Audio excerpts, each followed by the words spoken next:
मैंने तुमको परावर्तन कराया, अपवर्तन कराया, रिफ्लेक्शन, रिफ्रैक्शन और लाइट के बारे में बताया, प्रकाश के बारे में बताया।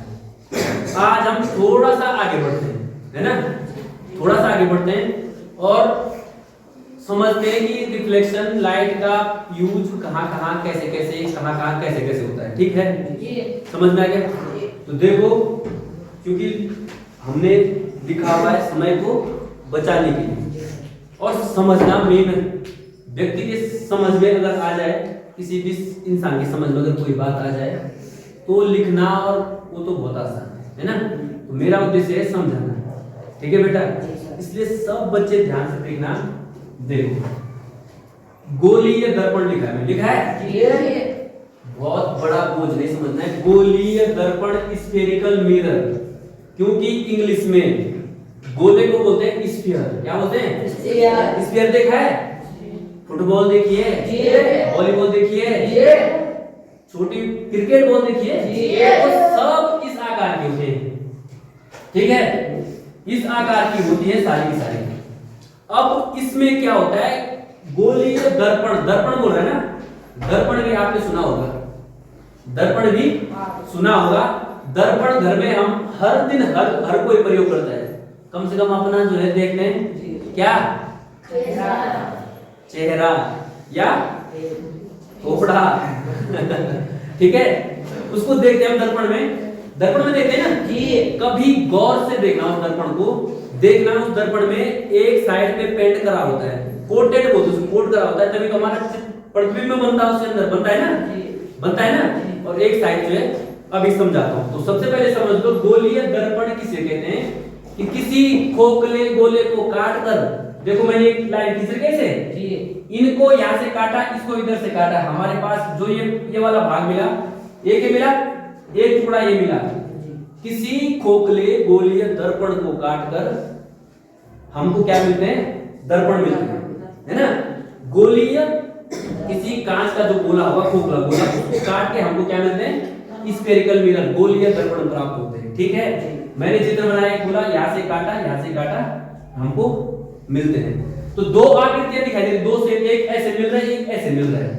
आगे समझेंगे ये दोनों आकृतियां कैसे कैसे। देखो, ऐसे मिली आपको, काटा हमने, काटा ना, एक ये वाली आकृति मिली, जिसका नाम है, जो दर्पण मिला हमको, उस दर्पण का नाम है convex mirror. Convex mirror English में, और हिंदी में उत्तल दर्पण। उत्तल दर्पण, समझ में आ गया? और एक आकृति ऐसी मिली जिसका नाम है कॉनकेव मिरर, हिंदी में अवतल दर्पण। ठीक है, अब क्या करेगा? जो आएगा, जो तुमसे पूछेगा, वो तुम्हारे नॉलेज को चेक करेगा। मैंने कहा दर्पण बनते एक साइड को कोट करके, पेंट करके, है ना, तब दर्पण बनते। तुमसे कोई पूछेगा कि उत्तल दर्पण किसे कहते हैं, अवतल दर्पण किसे कहते हैं, तो देखो यहाँ पे सीधा सा है, समझने का बहुत कठिन है, बहुत आसान है। ये देखो मैंने ऐसे दिखा रखे हैं, सूर्य भगवान ऐसे बना रखे हैं, ये नॉब बना रखे हैं, बना रखे हैं। ये वाली जो सतह है, इधर वाली भार वाली सतह, भार वाली सतह लिखा है नॉन रिफ्लेक्टिंग। नॉन रिफ्लेक्टिंग मतलब ये पेंट कर रखा है, इससे आगे जो है कि जो सूर्य जो किरण होगी वो नहीं जा पाएगी। नॉन रिफ्लेक्टिंग लिखा है ना। अपरावर्तित सतह, क्या बोलेंगे इसे? अपरावर्तित सतह, ठीक है जी। ये नॉन रिफ्लेक्टिंग सरफेस है, मतलब इससे आगे कोई भी किरण नहीं जा सकती, कोट कर रखा है, पेंट कर रखा है। और जो अंदर वाली सतह लिख रखा है रिफ्लेक्टिंग सरफेस, मतलब परावर्तित सतह। क्या लिखा है? परावर्तित सतह। समझ में आ गया जी? समझ में आ गया बेटा जी? परावर्तित सतह। उसी तरीके से देखो, इसमें अंदर वाली तो अपरावर्तित है और बाहर वाली परावर्तित है। इतना समझ में आ गया जी? अब परिभाषा खुद निकालना। अगर तुमसे कोई पूछता है उत्तल दर्पण किसे कहते हैं, बोलना सर ऐसा दर्पण जिसकी बाहरी सतह कैसी होती है? परावर्तित, और अंदर की सतह अपरावर्तित होती है, उत्तल दर्पण कहलाता है। अवतल दर्पण ऐसा दर्पण जिसकी बाहरी सतह अपरावर्तित और अंदर वाली सतह परावर्तित होती है, अवतल दर्पण कहलाता है। इंग्लिश में और आसान, the mirror in which outer surface is non reflecting and inner surface is reflecting, that mirror is called concave mirror, and the mirror in which outer surface is reflecting and inner surface is non reflecting, that mirror is called convex mirror. दो प्रकार के मतलब आपके पास दर्पण होते हैं, एक होता है उत्तल, एक होता है अवतल। समझ में आ गया?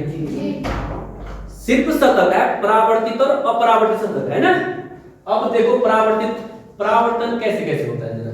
परसों मैंने नियम बताया परावर्तन के नियम, वो कैसे कैसे होता है। ये तो दर्पण को समझाने के लिए था कि परिभाषा कैसे कैसे आप बोल सकते हो, लिख सकते हो। मैंने कोई परिभाषा लिखी नहीं क्योंकि समझना है, इसलिए लिखने की जरूरत नहीं है।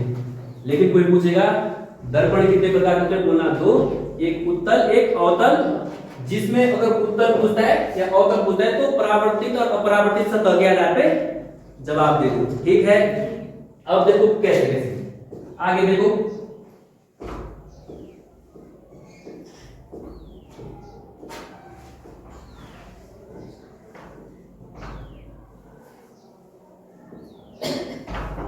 ठीक, आगे देखो, ये देखो यहाँ चित्र दिखाई दे रहा है, दिखाई दे रहा है सबको। इस चित्र में सबसे पहले समझ लो कि क्या क्या है। सबसे पहले सब बच्चे जैसा उत्तल दर्पण में होगा वैसे ही अवतल दर्पण में होगा। ये मैंने कौन सा दर्पण ले रखा है, अवतल। कैसा दर्पण ले रखा है मैंने, अवतल दर्पण ले रखा है। अवतल ले रखा है मैंने, पीछे देखो कैसा दर्पण ले रखा है, अवतल। देखो अब अवतल दर्पण ले रखा मैंने, देखो एक जो है दर्पण के बीचों बीच एक लाइन जा रही है, जा रही है जी। इस लाइन को बोलते हैं मुख्य अक्ष। क्या बोलते हैं, मुख्य अक्ष, प्रिंसिपल एक्सिस। क्या बोलते हैं इंग्लिश में, प्रिंसिपल एक्सिस, प्रिंसिपल एक्सिस। दर्पण के कोई पूछता है तुमसे कि मुख्य अक्ष क्या हुआ, बोला दर्पण के बीचों बीच एक काल्पनिक रेखा, एक काल्पनिक रेखा क्या कहलाता है, मुख्य अक्ष। ठीक, देखो ये रेखा इस दर्पण को बीच में जहां पे काट रही है, ये बिंदु है P, इसको बोलते हैं पोल। पोल मींस होता है ध्रुव। क्या बोलते हैं, ध्रुव, पोल, ध्रुव, ठीक है। फिर दर्पण के इस तरफ मैंने दिखाया कि देखो ये ऐसे दिखाया कि नॉन रिफ्लेक्टिंग सरफेस है, अपरावर्तित सतह है, और अंदर वाली परावर्तित। यहाँ पे देखो एक बिंदु लिखा है मैंने, F लिखा है जी, सबको दिखाई दे रहा है ना जी सर। इसको बोलते हैं फोकस। क्या बोलते हैं, फोकस, फोकस। क्या बोलते हैं, फोकस। और इसी से अगर हम दूरी यहाँ पे चले तो एक बिंदु है C, जिसको सेंटर केंद्र, वक्रता केंद्र। अगर आप देखो ये दर्पण ऐसे गोला होगा ना ऐसे जी, इसका कहीं केंद्र होगा, तो वो केंद्र है उसको बोलते हैं वक्रता केंद्र। क्या बोलते हैं, वक्रता केंद्र, वक्रता केंद्र। समझ में आ गया, समझ में आ गया सी। और दूरियां भी देख लो, दूरियां देखो, यहां से दूरियां हम कहां से नापेंगे, हमेशा ध्रुव से। ये ध्रुव माना जाता है पूरा, ठीक है। ध्रुव से हम दूरी नापेंगे, ध्रुव से दूरी नापी और यहां तक ये बन गया स्मॉल एफ से दिखा रखा है, मैंने दिखा रखा है। इस स्मॉल एफ को बोलते हैं फोकल लेंथ। क्या बोलते हैं, फोकल लेंथ। हिंदी में फोकस दूरी। क्या बोलेंगे, फोकस दूरी। इंग्लिश में फोकल लेंथ, हिंदी में फोकस दूरी, ठीक है। यहां से फिर दूरी नापी, डॉटेड लाइन से दिखाया जाएगा, यहां तक आर दिखा रखा है। आर को बोलते हैं radius of curvature. Radius of curvature, समझ में आया जी। रेडियस ऑफ कर्वेचर ये त्रिज्या है, यहां से त्रिज्या दूरी। क्या बोलते हैं इसको, त्रिज्या दूरी, त्रिज्या दूरी, दूरी। सबके समझ में आ रहा है नहीं बात जी सर। इतना कॉनकेव हो या कॉन्वेक्स, उत्तल हो या अवतल लेंस, दोनों में ये सब चीजें होंगी। फोकस भी होगा, वक्रता केंद्र भी होगा, फोकस दूरी भी होगी, त्रिज्या दूरी भी होगी और ध्रुव भी होगा, दोनों दर्पणों में, ठीक है। इतना समझ में आ गया जी सर। अब देखो वस्तु हमेशा इस तरफ रखेंगे हम, क्योंकि इधर परावर्तित सतह है ना, इधर नहीं उधर। क्या देखो ना, जब हम शीशा पकड़ते हैं, जब हम चेहरा देखते हैं, हम क्या उल्टा देखते हैं भाई, वहां से तो क्या दिखाई, कुछ दिखाई देगा है ना। जहां पे कोड कर रखा है वो पेंट करा उधर से देखते हैं, हम तो उस तरफ से देखते हैं जहां से परावर्तन होता है। पकड़ते ना शीशा जी, तो बहुत आसान है समझने के लिए। जैसे आपने घरों में जो आप शीशा प्रयोग करते हो वही सब कुछ है, वही दर्पण है। दर्पण ही दर्पण को तो शीशा बोलते हैं। और छोड़ो, बाल तो सब कटवा दोगे ना नाई के यहाँ, वहां लगे होते हैं दर्पण, दिखाई देते हैं, वही तो दर्पण है। देखना अगर वो तो बाहर की तरफ जिधर हमारा चेहरा दिखाई देता है वो तो साफ, और पीछे से वो पेंट कोट कर रखा होता है, पेंट है ना, ठीक। तो ये आपको पता रखना है। अब मैं क्या करूंगा इस जो पार्ट में, क्योंकि मैं सिर्फ दो प्रतिबिंब बनाऊंगा, एक उत्तल का एक अवतल का, बाद बाकी अन्य प्रतिबिंब आप लोग खुद प्रैक्टिस करोगे, क्योंकि सारे प्रतिबिंब सारे डायग्राम मैं नहीं बनाऊंगा, हाँ सिखाऊंगा जरूर अलग से। मैं एक एक बनाता हूं, एक उत्तल का एक अवतल का, नियम के साथ। किसके साथ? क्योंकि नियम होते हैं कुछ, है ना, नियम के साथ सिखाऊंगा, उत्तल दर्पण में भी अवतल दर्पण में भी। वही आपने करना है। अन्य प्रतिबिंब हैं उनको आपने स्वयं अपने आप प्रैक्टिस करनी है, ठीक है। तो देखो आगे देखो, अवतल दर्पण द्वारा प्रतिबिंब बनाना, image formation by concave mirror, image formation by concave mirror. अवतल दर्पण द्वारा प्रतिबिंब बनाना कैसे बनाएंगे? देखो अवतल दर्पण ले रखा मैंने, ले रखा है, इसकी अपरावर्तित सतह ऐसे दिखानी है आपने, ऐसे, ठीक है, ये हम दिखा रहे हैं, संकेत है ये, ठीक है, ये दिखा रहा है कि अपरावर्तित सतह। मैंने देखो यहाँ पे कोई वस्तु मतलब किरणें आ रही है, कहां से आ रही है? सूर्य भगवान से, सन से हमारे पास किरणें आ रही है। तो सन पता नहीं, इसको बोलते हैं हम इनफाइनाइट, अनंत से किरणें आ रही है। कहां से आ रही है? अनंत से। अनंत तो है सूर्य भगवान, पता नहीं कहां पे है ना, वहां से किरणें आ रही है, माना ये आ रही है, दिखाई दे रहा है सबको, किरणें आ रही है। देखो आती हुई किरणें ये आ गई, मुख्य अक्ष के समांतर आ रही है जी, ये मैंने लाइनों से दिखा रहा है, डॉटेड लाइनों से। मुख्य अक्ष के समांतर एक किरण, दो किरण, तीन, चार किरणें। कितने किरणें लेते मैंने? चार। और ये मुख्य अक्ष है ना। अब देखो जैसे यहाँ पे टकराई, टकराने के बाद क्या हुआ? परावर्तन। टकराने के बाद क्या हुआ? ये टकरा के यहाँ से क्योंकि आगे तो जा नहीं सकती, आगे तो अपरावर्तित सतह है ना, तो यहीं से टकरा के इधर निकल गई। ये वाली किरण आई टकराई यहाँ पे, इस बिंदु पे टकरा के इधर निकल गई। ये वाली किरण यहाँ से टकराई, ऊपर निकल गई। ये वाली किरण यहाँ पे टकराई, ऊपर निकल गई। तो देखो यहाँ पे जो एक प्रतिबिंब बन रहा है, कहाँ पे? ये लिखा है F, कहाँ पे बन रहा है? F को क्या बोलते हैं? फोकस। फोकस पे प्रतिबिंब बन रहा है, कहाँ पे? जब किरणें अनंत से आ रही है तो प्रतिबिंब कहाँ पे बन रहा है? फोकस पे। किसमें? अवतल दर्पण।